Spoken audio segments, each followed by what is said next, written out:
Okay, welcome to episode 127 of an Evolving Man podcast. Today I'm excited to be speaking to David Farrell. David was born in Africa. His writing reflects his life experiences on three continents in his favorite genres of literary fiction, coming of age sagas, and non fiction. Having led for over half a century, he now possesses a deep fascination for human behaviours. He lives in New Zealand with his lifelong partner, where he is writing his third and fourth novels, and this is one of his novels as well, The Chameleon. Welcome, David. Thanks very much, Piers. Very excited. Yeah, thank you. So I just think, one of the things, as we were saying before we began recording, is I've given I've spoken to a lot of people about British experiences of boarding school, one person talking about American experiences, but I haven't really, apart from Dilibi Oniyama talking about his experiences in Nigeria, I haven't really talked about the international side of things. So, with your experiences of being in a boarding school in Africa, yeah, I just think it's a really fascinating discussion. So, thank you for coming. Pleasure. So, how I'd love for you to begin is how did you get into made you decide to write this book, The Chameleon? It's it, it's a very long. It was a very long process, I guess. I left school, and what struck me was that so very few people really wanted to know what it was like in school. They were always keen to tell me what they thought it was like. Oh, you're so lucky, and you're so, and to a degree they might be right. But really, what I wanted to do was just share. Um, I just wanted to share, and even if that was one person, that was good enough. So the book probably took a period of was written over a period of 20 years, um, until I got over um, the self blame, if you like. I'm not too sure of the words for it. And it wasn't until my partner who was now listening to what I was saying, and she said, You've got to write this. You've got to put it out there. And once I started putting it together, um, I found it very, very cathartic. And I found it rewarding, for myself personally. So it was very much a private and um, personal um, activity for my own good. And if someone else could benefit, well, so be it. Yeah, yeah. Thank you. I really enjoyed reading it. I think it's very well written. I think, whenever I've written it, it's almost been reasonably one-dimensional, whereas I felt yours was very three, four-dimensional. Different characters, the way you brought in, not only the boarding school experiences, but also what was happening in the country. And I guess I was fascinated by this, I've been reading Caroline Elkins' his book, Legacy of Violence, about the British Empire and the violence that it Mm, perpetrated on the world over a period of a few hundred years. And so I could see how those two bled together. Uh, right. and so I found it really fascinating to read that. So Okay. yeah. Thank you. So it- to just for the my listeners, this idea of when did you go to boarding school? How long were you there for? I went to boarding school. My first year was 1975, Yeah. and my father was in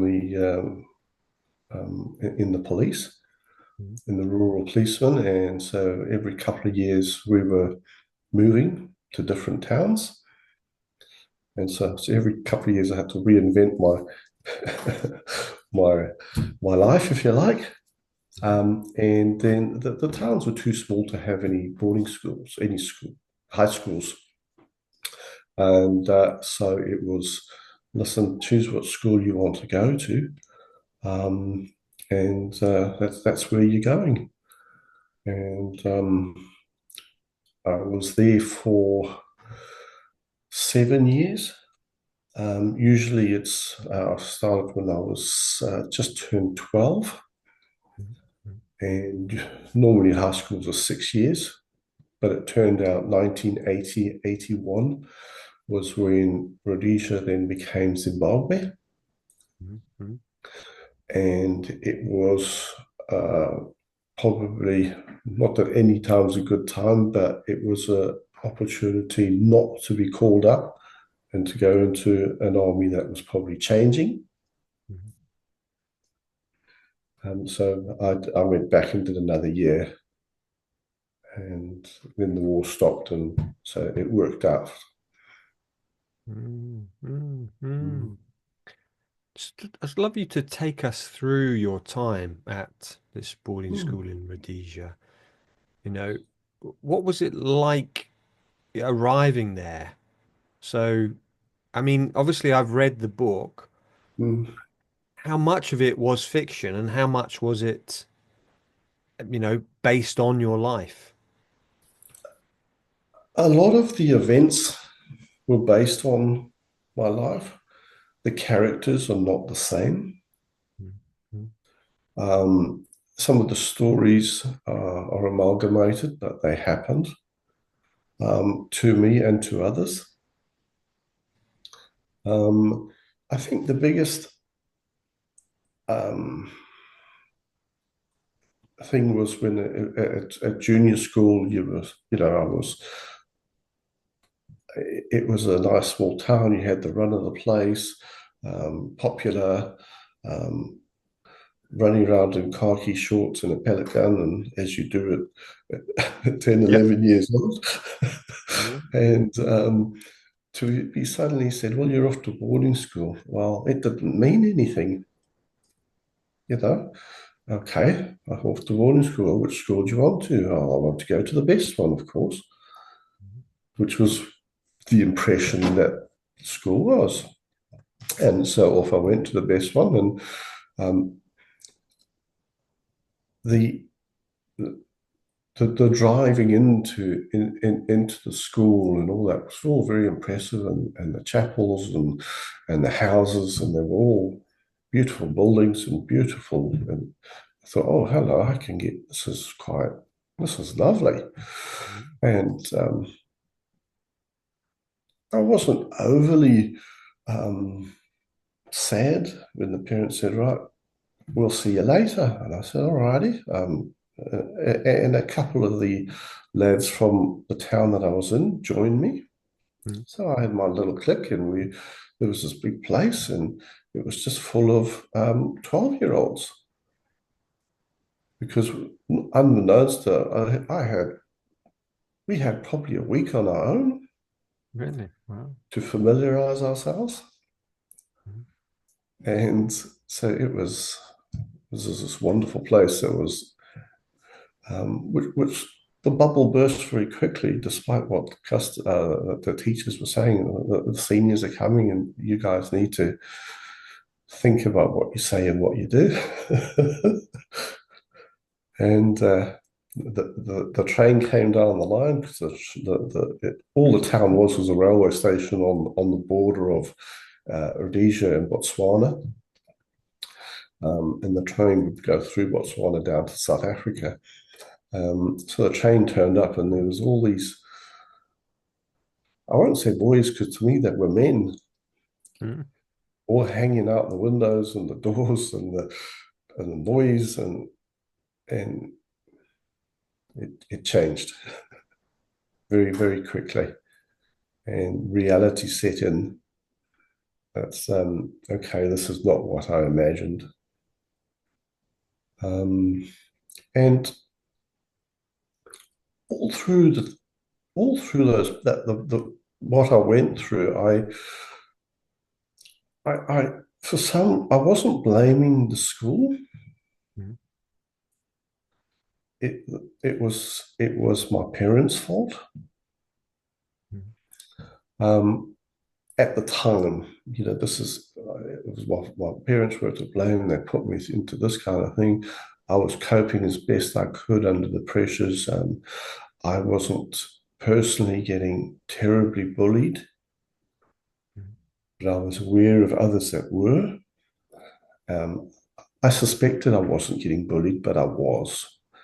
Maybe not directly and in my face all the time, but it was, you know, do this or this will happen, or um, and I remember the first 2 or 3 nights as clearly as anything. Is I'd be lying in this bunk bed and having not wiped my feet, the bed was full of sand, which I hadn't had at home, and I had my Ventolin pump for my asthma and an upset stomach because the food wasn't agreeing with me, and I was too scared to go to the toilet, and it just became this nightmare, for want of a better word. And all the time I was saying, well, why? Why? What did I do wrong? mm, What tell me what, and let's talk about it. And, you know, I'll try and do better. mm, mm. Thank you. It's interesting that double bind that Nick Duffel talks about. I've spoken to Anne Power about a month ago about attachment, and the way we survive is rather than kind of almost it's having to go, what did I do? Rather than kind of putting it onto our parents or the school, it's often the blame ends up on us. There must be something wrong with me Mm, because that's the only way we can almost survive. And I know I did. I asked to go to this school, and yet, as you mentioned, it's like you didn't understand what you were agreeing to. It because as a 10, 11 year old, it's like, oh yeah, good school. Yeah, I'm up for that. We don't understand what we're losing. no. And the parents were not, I don't know if they understood Mm, mm, fully. Having said that, my father had been to a boarding school, okay. so in Northern Ireland. So he had a pretty good idea with hindsight. And my mom was from a military family in Wales. And both of them, when they left school, um, left and went into Southern Africa, never to return, Mm, which mm, again raises questions mm, that with the more writing I do and looking into it, I have a better understanding of where they came from and why they did what they did, um, trying to take away the right from the wrong, because I think that's evident. I think what I can't understand and still try to now is, um, I couldn't do that to my children. How did they, what circumstances forced them to do that? If mm. it wasn't me, Yeah, yeah. yeah. Thank you. It's almost like I see with parents who don't send their children to boarding school. It takes a lot of courage because it's almost like the weight of a freight train. that it's like this is what we do as society in our class. You send the children. So to break it is like, no, but it's kind of that weight of it's pulling us to send our children to these schools. Mhm. And I think it's starting to break now. And I believe, my belief is, doing some research, the next 10 years, I feel they'll become obsolete personally. And I'll maybe explain why I feel that. But with the advent of I just get that sense they're going to be completely obsolete because they just access IQ. And IQ is going to be taken over by AI. But what AI won't be able to take over is EQ, emotional intelligence. But yeah, These schools teach nothing about emotional intelligence. So these people who are coming out will just be absolutely ineffectual leaders because we already know that. yes, But I think this is starting to change, and I think it's really lovely to think for me. It's like, oh, they're just not going to, there's going to be no market for what they're producing. It's like a good which comes out which is faulty, yeah, and it's like they can't bring emotional intelligence really into these schools without the parents there, without love and care. can't Uh, do it, can you? you Just can't. No, can't do it. you're breaking the attachment. And as soon as you do that, relationships are not important as and leadership now. For me, it's all about relationship. Kuzas and Posner talk about that in the leadership challenge. Leadership is all about relationship. But to break the attachment, you're saying relationships are not important. Yeah. A- a- and when we take it further, the leadership is almost is also coming under, and I mean the word, the concept is also coming under a lot of pressure because of a dubious past in people's behaviours, and I see I learned a lot at school on how to influence Mhm. rather than to lead. Exactly. And to plant the seeds and all that. So it's a whole different ball game.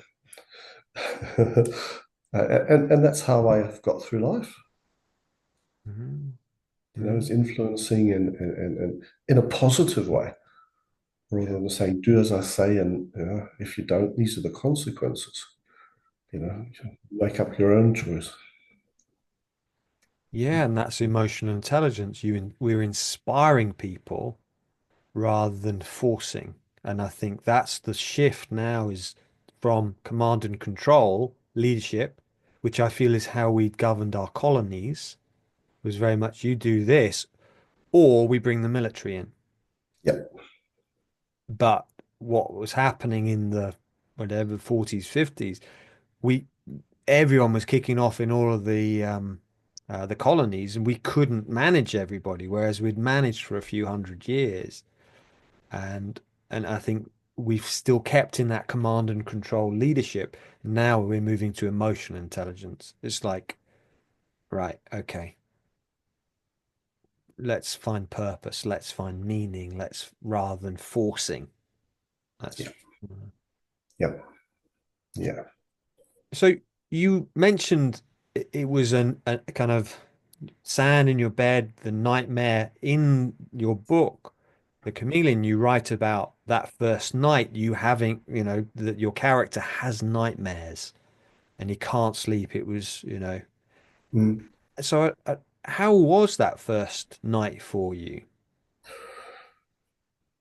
It was it was the first night of being there was fine. It was the first night of the seniors turning up, Ah. the rest of the school turning up. That's when, and I don't like to use the term homesick because it doesn't really reflect what a young child goes through. Um, and it was this isolation, this I could hear 24 other boys going through if not similar, um, um, hardship or playing up and playing the fool to hide that. So it was this absolute. I'm not a overly social person. um, um, Not too bad before boarding school, but after less so. Mm. Um, and so I was not enjoying all these other kids having a tough time, myself included. Um, and there was no one to talk to. There was no one to, um, and you thought you hadn't slept the night, but you were waking up to um, people talking to you and voices and later in the night I must have been snoring or something, and one of them came and hit me over the head with a pillow, and that would have it just was, yeah, just the most um, horrific time, and interesting. Even to this day, I can't watch horror movies, or I just cannot do. I mean, I can if I had to, but choice wise, I just won't watch them because they remind me too much of that emotion or those emotions I was feeling. It's a powerful negative testimony, a horror film, those emotions kind of evoke boarding school. Yeah. Yeah, yeah. So what happened with the seniors once they arrived? It was a there were a few dynamics going on. There was the new boys. There was a pecking order being established, as it always is. So there was that dynamic. Then the seniors were turning up, and I remember the first sort of interaction I had. My friend and I went off to the loos, and the loos were outside. Of course, why would they be inside? And we'd go and went to the loo, and on our way out, a couple of seniors came in and asked us who we were, and we told them. And as was normal, I would, yeah, chatting, and then suddenly he started, "Don't you lean up against the wall when you're speaking to me. Stand up straight. Look at me in the eye." And it was, and for a 12-year-old, it was like, sorry. There was this, and I was fortunate enough he didn't hit me but it did happen to some of stand up, look at me in the eye, shut up, don't talk. And I won't use the vulgar terms that were coming out. Um, and that after a night of what you'd had, it was okay. This is some real stuff, and very very quickly, some quicker than others, you learn to adapt. Mhm. Mhm. Because if you don't, it's going to be turned very very ugly. Mhm. And so the adapting was to detach from it. What was I doing wrong? Why would my parents do that? And that was the first. A lot of the first year was like that, and then the boarding houses. There were there were huge arches, but there was no windows. So in the winter, it got pretty chilly in the dormitories. Um, yeah, and you'd have um, a a blanket with a on Her Majesty's Service, OHMS stamped on it. That's how old the blankets were. Yeah. one each, and a counterpane. Um, so What's the you counterpane? oh, a bed cover. What would it be Okay. called? A bed cover, really, not a counterpane. A bed cover. Yeah. Yeah, I don't know what we call it counterpanes, but yeah. Yeah. That came out of nowhere. And so it wasn't just, it was also physically challenging as well as mentally. Mm. Mm.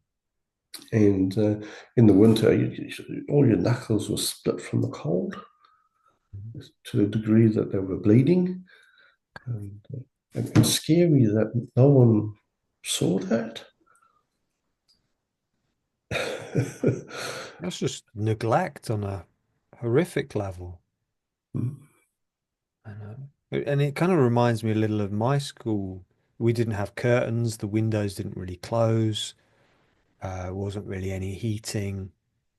And yeah, it's kind of similar. I mean, our clothes were rarely washed, maybe once every 12 weeks. The undergarments were every few Yeah. days, but we had these long coats and these trousers. Trousers weren't Oh, washed, certainly the first 5 or 6 years, so we smelt really bad. I bet. And one of the house mistresses, she said to me, "Oh, I have to open the windows after you guys have been in the flat because it smells so." And because we just got used to just stinking, Oh, we mm, didn't notice. But it's like, and so it's that neglect, which, research shows now, neglect is more damaging than the abuse yep. because there's no ending. It's just always going on. And having your knuckles bleeding because it's so cold and no windows. I mean, God, Yeah. that's really physically demanding. Yeah. And you don't get it. I don't say it, you really, if you went down to the matron in the in the, it wasn't a hospital, it was just a room, if you like. You really had to have a good reason, Mhm. Mhm. not because you were cold or because your knuckles were, because it was a sign of you not being tough, but you needed to get help from the hospital matron. Yeah. Yeah. One of the things I've heard, my housemaster for a period at boarding school was South African. And I was reading actually, I was giving a talk at the weekend. I read out one of his um, reports that he wrote about me. And it was brutal. I mean, my friend had just committed suicide. And he basically, in the report, he was saying, you know, just really cruel things about me. And I'm like, wait a minute, have you got no empathy? Our friends just committed suicide and I'd been sexually abused around that time as well. I was going, a bit off the rails and there was no empathy. And I really understood that and had heard stories that certainly South Africa, the boarding schools were very brutal and especially physically. And it sounds like that was similar in Rhodesia, that it was just you had to be Mm, tough. You couldn't see matron. There was no feminine or no softness there. not at all. Yeah, probably um, the, the, the worst insult you could get was to be called, "Oh, you're just a girl," Mm. or "You're just." And we used different words in those days. You must be gay. Yeah, we had that one. Yeah, "Oh, you're a bunch of," really, because that was the worst um, insult you could give anybody. And there were the other ones, you're too fat, you're too short, you can't do sport. And so the first year was like that. The second year, I started to get a little bit more savvy with it, working it out. Um, I think in my third year, I grew a foot in a year. Um, Okay, wow. so I worked out very quickly that um, sport would help me because nothing else was going to. Um, and then suddenly you're 15 or whatever, and you're 6'4", and then, okay, you're not such a target anymore. Yeah. Others are targeted more. Um, but all the time, um, even going up, and I think what this made me, it's still looking back and writing the book, was as we went up on the years, if you'd endured that first year and you went up to the second year, surely you wouldn't want to do the same to the new boys that had put them through the same. But there was justifications for that, and you'd earned that right. And it wasn't all the boys. I have to be it wasn't. I've made some lifelong um, um, they're more than friends, Mm, you know. The, the real bullies were in the minority, mm, mm, but they had such an impact because there was no repercussions for them, if you like. Um, and I'm not talking about the senior bullies. I'm talking about the bullies in the same year as you. You know that mm, I made some good friends. Um, some of them I know I'll get a bit of hassle about doing this. mm, mm. You know, Yeah, yeah, maybe, maybe not. I mean, I've put out things over the years, and I that was my fear that I would get a lot of hassle. It's like it's been so little. Every now and again, I get someone who is quite rude or abusive, and but it's probably one out of 1,000. it's interesting. So that's been instilled in us, isn't it? That if we break the loyalty or the thing, Hmm? you're going to suffer this. Yeah, yeah, because that was what was it was like at school. It was like you didn't speak up. But I think it's George Orwell talks about that in one of his books. He just said that was the unwritten rule of these schools is under, you know, pain of death, you do not speak up. No, And absolutely. there's that fear. I mean, I remember it was a few years ago I had an article coming out in the Sunday Telegraph. And beforehand, it was coming out, like I said, at the weekend, and on the Friday, I was suddenly in a panic, and I was getting really stressed. And my wife was like, "Are you okay?" And I was like, and I realized it was that reaction. You shall not speak up, and it was a physical, like wanting to be sick and fear. It was an article about a week ago which came out, and I didn't have it. It's like it passed. But there is that unwritten rule that you don't speak up. But actually, when we do, those 100 other people or those 1,000 other people who haven't spoken up, you almost become the voice piece. They're like, that, I so relate to that. Thank you for speaking up. Yep, yep. You know, And why I forced myself to do this because of that very reason. yeah, yeah. You know, by you speaking now is like one person might hear this and I had a message from someone yesterday saying, they've not fitted in all their life and suddenly they've understood they're a third culture kid and that's why they've not fitted in. Suddenly they feel like they have a place. Yeah, yeah. And by you sharing now, it's like people go, "Oh my God, yeah, I struggle with all these things." Mm. And I went to boarding school. So thank you Mm. for having the courage to share, David. No, thank you for the opportunity, really, because it's I can just feel it lifting. It's the book did a part, and this is doing more, and the third one's coming out in a few months' time, and Mm. it's all just talking about it. Yeah, yeah. And I think that's what I've understood more and more is like it's the stories. We've got to share the stories because when we do, then it's those 100 people, those 1,000 people who hear it go, oh my God, that's me. It's like when Me. in 2002, I came across Nick's book, The Making of Them. Suddenly it's like, oh, I'm not alone. Hmm. I thought it was just me because we feel we're alone because we don't ever talk. Hmm. And we go, oh, And I'm fine. yeah, I'll be all right. Well, yeah, I'm fine. Everything's fine. It's like I often remember that asking the question, how are you doing? I'm fine. No, no, I'm not asking if you're fine. I'm asking, how are you? How are you? There's a difference. Yes. Yeah, yeah, yeah, yeah, yeah.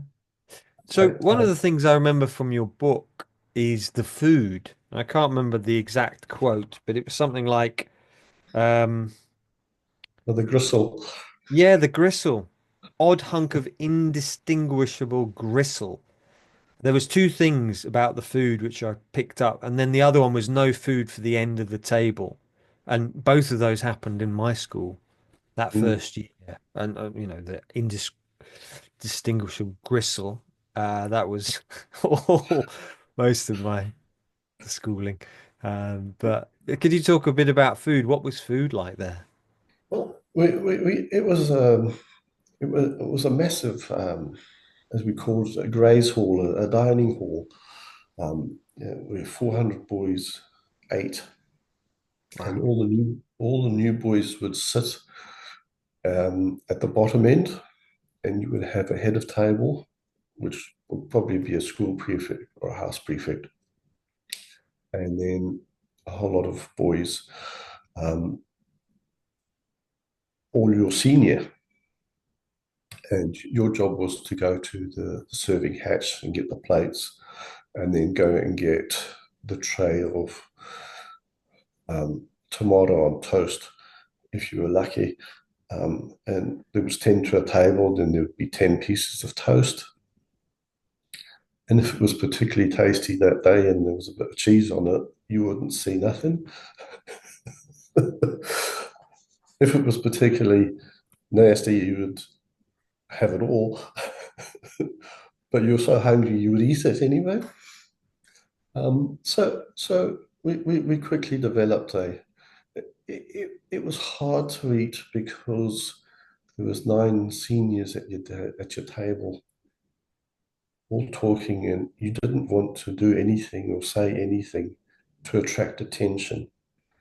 So you would sit at the bottom of that table, your food would get in front of you, and you'd inhale it Mm. because you had the opportunity. There would be a, a, th- um, a thing of milk.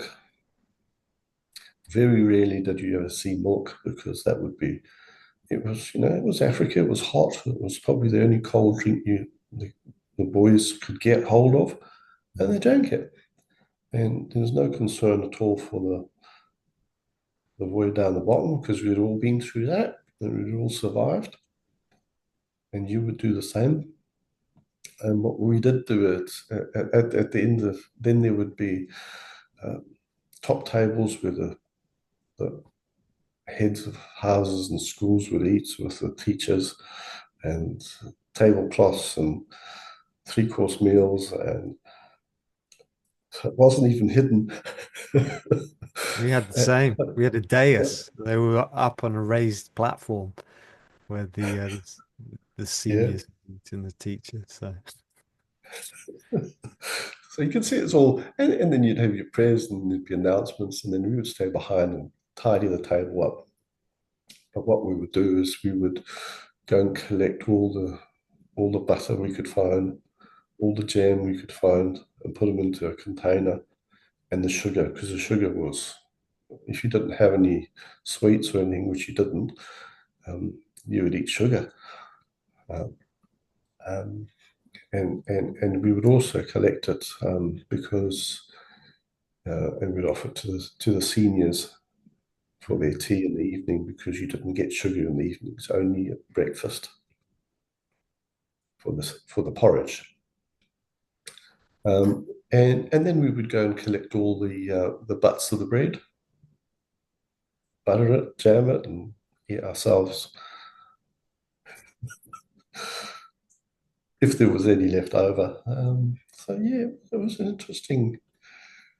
Um, we would get $3 a term where we could go to the headmaster, to the housemaster, and our limit was 10 cents, 10p, or probably the 5p is equivalent. And you could go off to the tuck shop and buy yourself a packet of chips, crisps, and a Coke. But you had to choose the timing because if you didn't, you would lose both. Yeah. Yeah. Yeah. The director of the documentary, he said when he would go to um the shops, maybe you saw this in his podcast, he would go to the tuck shop and he'd come back, he'd go into the boot room and he would stuff his Mars bar in his mouth in one go because that was the only way he would get it. Yeah. And yeah, I mean, I remember I'd got a diary somewhere of my time that first year, first couple of years, and our home education teacher, we'd make these lovely things. She would let us out 10 minutes early so we could get back to house before the seniors came out and stole our food. And I Yeah. laugh at it. It's like, but that's not okay. That No. was that was the feminine. That was the kind of the nourishment, and someone was going to take it from us. Wow. So Yeah. yeah, yeah. It's interesting how many similarities actually as you're speaking, and yet, we talked before we began recording. Lovely to talk a little bit of how similar the Rhodesian boarding schools were to the British. Because I remember, Mm. I don't know if that was the case, but in the book you talk about this Welsh teacher Yes. being there. And a great rugby coach and a um, an English literary teacher, and it was because of him that I got into this whole concept of books, and because books was only for the nerds. You don't read books. It's what a silly thing to do. You know? you, Instead of sitting reading a book, why don't you go and play some, kick the rugby ball around, or go and do something else more constructive? And a lot of us, and there were boys that were very, very, very, very bright guys, um, who, in fairness, did exceptionally well, not in their earlier years, but later, and were recognized as they got older that they were very clever, and but they were still considered to be different, not the rough and tough. And although they still played rugby in that little bit, because they read books and had an intellect, they were seen as not, um, I don't want to say normal because it's not what they were saying, but not normal. Not you weren't one of the boys as much Mm, because of that difference. And that applied to artists as well to some degree. mm. Um, so anything other than norm. Yeah, it's almost like sports was the pinnacle. And I've heard this before. I think someone told me a story when I was at school that if you were in the first 15 at a South African boarding school, they used to worship you. The school they could walk different places in the school. They had different room. It's all kind of, they were like seen as gods. Uh, and certainly it seemed that if you were good at sports, they left you alone. No They questioning. meaning. the bullies and Yeah, um, yeah, absolutely. And there were a lot of what they call traditions, I think. And you weren't allowed to walk on the grass, and you had to ask permission to go into certain places, uh, including the prefect's common room, which was a place as a new boy you wouldn't, you weren't allowed to run past it, but um, we would walk very quickly past in fear of being called in to go and fetch the tea from the dining hall. It was this uh, terrifying place, and because we didn't know what was inside, and all the prefects were. That's where they would take their tea and socialize, I suspect. sounds like there was a lot of fear Yes, there. yeah, there was a lot of, and I'm not sure whether that fear or a lot of that fear was because of, and we go back to this thing, my personality. And so it's going to be interesting to hear if others felt the same way. But an absolute fear of anything. Um, and I put it down to even today, 40, 50 years later, there's still an avoidance, if you like, of social interactions that are too loud, raucous, that I have got little control over, if that makes any sense. Yeah, I've worked with many clients who have a fear of social gatherings, and it all kind of comes from boarding school. Mm. For me, the fear thing, I mean, I was in fear. I mean, I was sporty, but the sportiness was great. I mean, I didn't get bullied, but I still saw it around me. But because I was in fear, it's like I was bright, but because I was in fear, the neuroscience, the neuro kind of the neuroscience experts like Dr. Bessel van der Kolk, psychiatrist, he says there's no neural activity if we're in fear, if we're in freeze response. And therefore, how can we really think and be at the top of our game if we're in that freeze? And it was only when I left school and I went to university and suddenly I could start to relax. I was like, actually, I'm not stupid. I thought I was stupid. I used to tell myself, "Oh, you're just stupid," but I wasn't. Okay. And I think so many of us were in fear. I think that's and how that often manifests as an ex-border is as anxiety. Okay. We're anxious a lot of the time, Mm. but we're not conscious. We're just kind of, that's why we can't stop and we really struggle. That's why we have that workaholism. Keep going and going and going and going because it's that anxiety. What will happen if we do stop? If we start, okay. Because that stuff will start bubbling up. Those feelings that we can't deal with, they Mm. become more present. So yeah, yeah. And when you got higher up in the school, your perceptions or your on the younger boys and seeing your peers, if you like, doing that was always difficult for me to Mhm. understand. When you saw them bullying other people. Other people and having gone through the bullying with them, knowing what they felt, why would they be doing that? Yeah. It's always fascinated me. Um, Yeah, I totally resonate. I feel shame that I felt shame.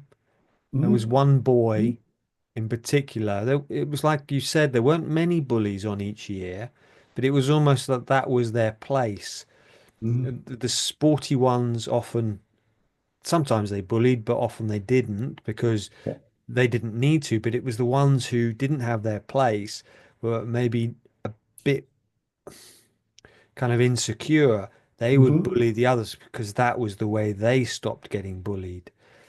And I remember one kid, one evening, a guy was really bullying this guy in the year below me. And he'd been getting hassled for years from this one guy, and I didn't stop him. And I could have done because I was on the last year, but it wasn't the done thing to do. No. And the next day, that guy left the school who'd been bullied. This one bully stuck a ladder through his window, broke his window. It was like really, beating him up. Yeah. And I felt some shame that why didn't I stop it? But it's because it was the culture. You don't do anything because then No. suddenly you have the 50 boys against you. The focus is on you. Yeah, and so therefore it's much easier that we toe the line. And what I see almost boarding school creates is that image of Monty Python, where they've got that crowd of people, they're all moving together, and if Yep. one person stands up outside, they kind of Yep. they get killed or they Yep. get Yep. ostracized. So you've got to all kind of move together. Yep. Yep. 100%. Good And analogy. Good analogy. But yeah, yes. yeah, I just keep saying it makes me laugh as well because I love Monty Python. Oh, I How love many Monty of Python. how Oh, many of them are ex-boarders though? yes. Absolutely. Absolutely. And yeah, watching a bit of it the other day, and Cleese doing his what he did, and it was don't talk about the war and all that, and it was that don't talk about the war. It was, and that's what he was doing the skit for. But I just thought, you know, at the time it must have been quite a risky um, scene to play for Monty Python and that, and heads up to them because they were laughing at what was wrong. Mm-hmm. Yeah, yeah, yeah, yeah. Life of Brian was my favorite film Oh, yeah. as a teenager. I used to watch it, every few months. Mm. I'd get home from boarding school and I'd be like, I only had four films, so I'd watch, put it the VCR in and I'd watch Life of Brian. I actually found it yesterday, the VCR.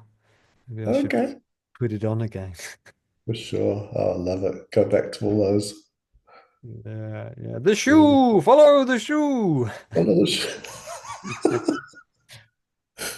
Awesome. Yeah, there we go.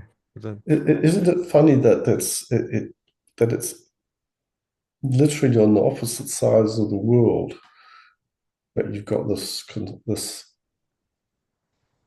um, similarity running running through not just the school, but of culture and everything, that it just shows how um, um, impactful the empire was.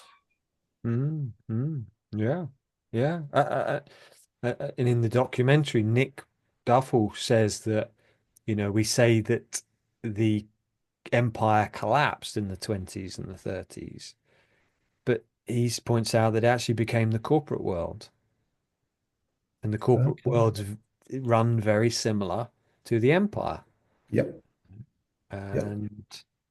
And it's like, oh, of course, yeah, we have these vision statements, but it doesn't connect to reality of what we're actually feeling. It's that dissociation. Um, so yeah, it is fascinating, just the impact. I found it, yeah, very eye-opening reading Caroline Elkins's book about, what the British did. The first concentration camp was during the Boer War. Hmm?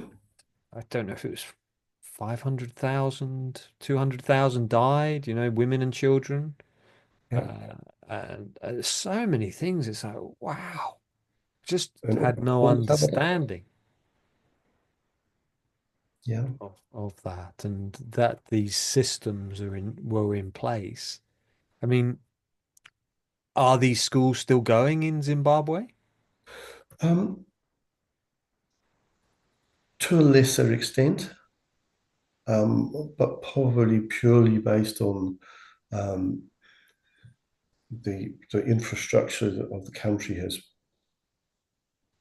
all but fallen down. But yes, there's still boarding schools there that in the cities, that carry on, and certainly in South Africa they they're they're going on. Um, I I think there's less of an influence because it's it's people are not being educated to the same levels, perhaps. So yeah, no, it's not. The schools are still there, but they're not run the same way. Which some will say, "Oh, what a shame, what a shame," but then really, maybe not. Yeah, I think we like I've said earlier, I think we're moving. I think because these schools were all about IQ, really, it wasn't about emotional intelligence. You know, Daniel Goleman, he says IQ is about 20% of our life success. So you've got the other 80%, which is emotional intelligence. So they're giving you a product which is 20% capability rather than 100%. Why would you use it? Yeah, yeah, It doesn't make any sense anymore. For me, it's like it's obsolete. That's mm, just my belief with it. It's like you want to have a product which is efficient, which works. mm, And we know now that that's what we're moving to.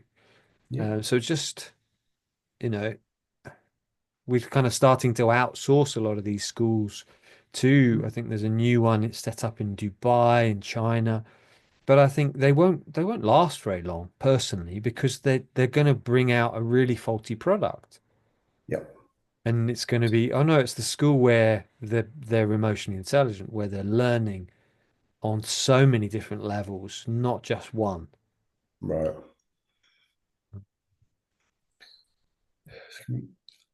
I and to your point in the leadership or the corporate thing, and with some, um, I made a conscious decision a good few years ago, um, not to climb that corporate ladder, and not really fully understanding until I started to do the writing in there. And what it was taking me back into an environment that I was uncomfortable in.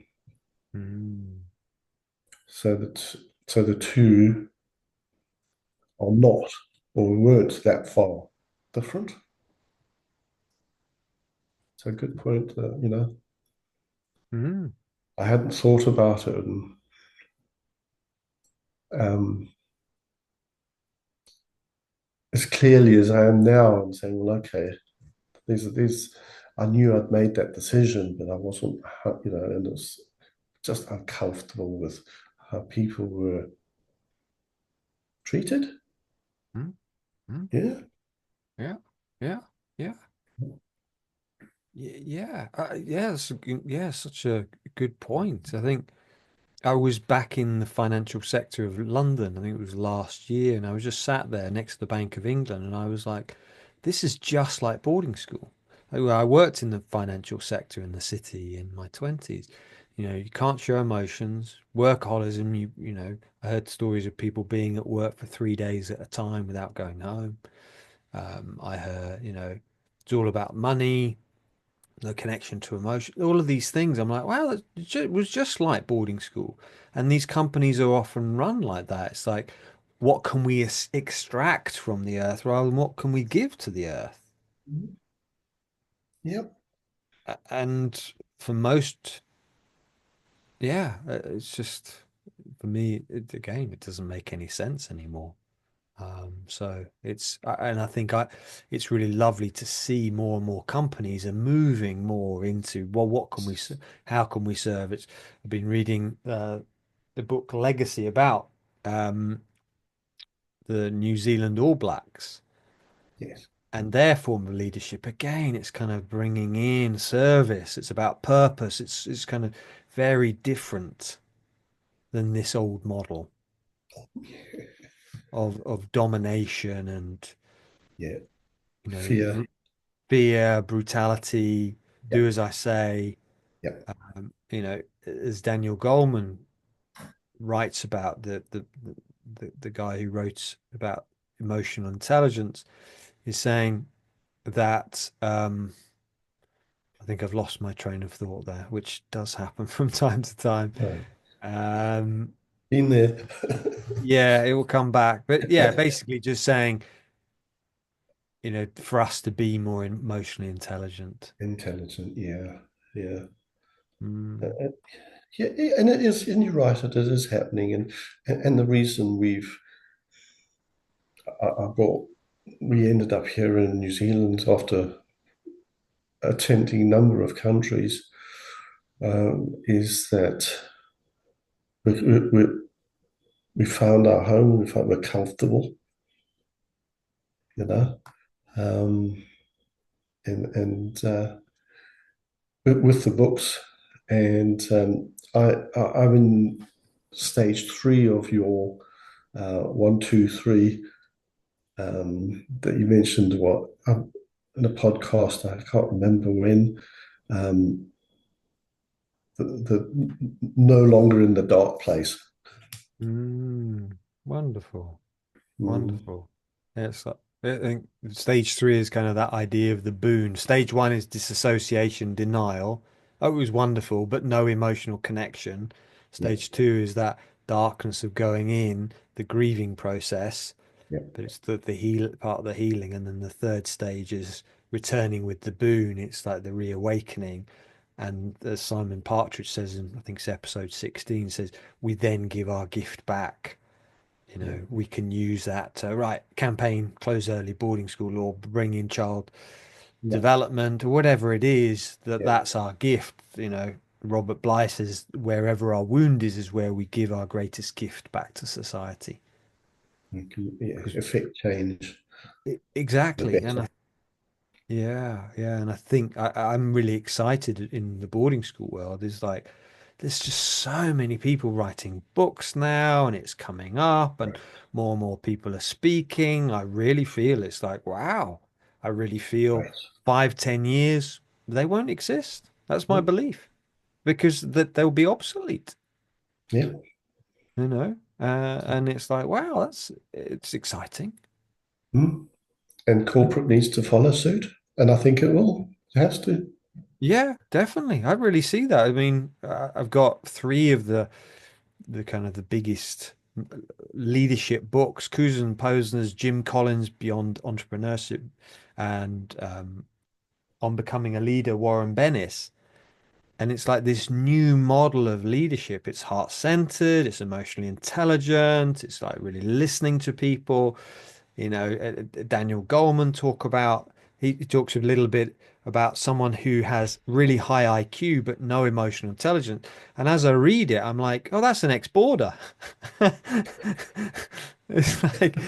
that's just an ex-boarder, quite ruthless. Yep. And whereas Yep. the emotionally intelligent person, it's like, oh yeah, that's the leadership that Kuzen Posner talk about. That's the leadership that Jim Collins talks about. He's a Stanford Mm, professor. It's like, yeah, it's going to change and it's exciting. So, interesting. There. so as we start to wrap up, is Mm. there anything that would love to share that's kind of present for you that you're like, yeah, I really would like to share about my experiences at boarding school or I, I think the final part is probably the most recent one. And I mean, into I'll tell you, um, it was I um, I lost my parents within 9 months of each other. Probably just over a year, maybe just under a year ago. And I think the sad part of that is that there was no remorse of any sort at all.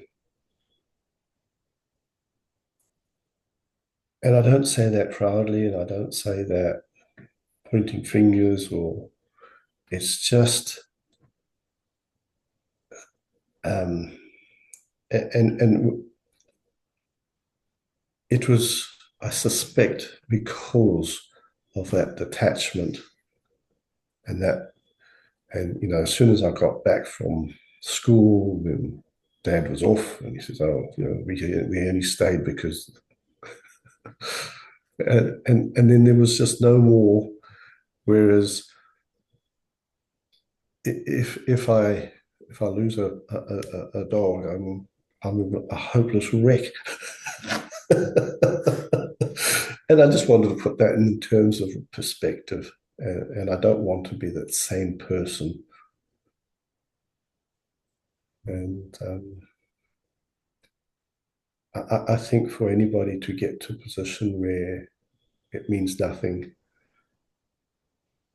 is sad, Mm, mm, mm, mm, mm. because you Yeah. can't force it, can you? You can't pretend you know. Mm, mm. So, Yeah, thank you. And yet I think most of us do pretend, oh, that we're upset, although inside we're like, I can't feel anything. yeah. It's almost like, and it's interesting, Philip Pullman wrote the books Dark Material trilogies. You might have seen them on BBC or read the books, but he talks about them cutting the demon, their soul from someone. And I feel, he was an ex-boarder, Philip Pullman. And I almost, when I watch that, it's almost like that's what happens to us at boarding school. Our demons are almost cut off, so we become emotionless. Right. We can get that demon back, that Mhm. side, that soul part, but that really resonated that that's what's happening in these schools is it's cutting off that part of ourselves, the Yeah. emotional body. Mhm. Um, Amazing. yeah, yeah, fascinating. Yeah. So bless you for writing. I do really recommend everyone please do get a copy of this book. It's really well written. There's so many fascinating things about boarding schools and how that links over to boarding schools all over the world. So thank you for writing it, David, and thank you for Yeah, coming today. thank you. And it's been an absolute pleasure. I was in quite a state coming on, and I feel a whole lot lighter for it. Thank you very, very much. Bless you, David. Thank Okay, you. take Take care. care, mate. Bye. Cheers now.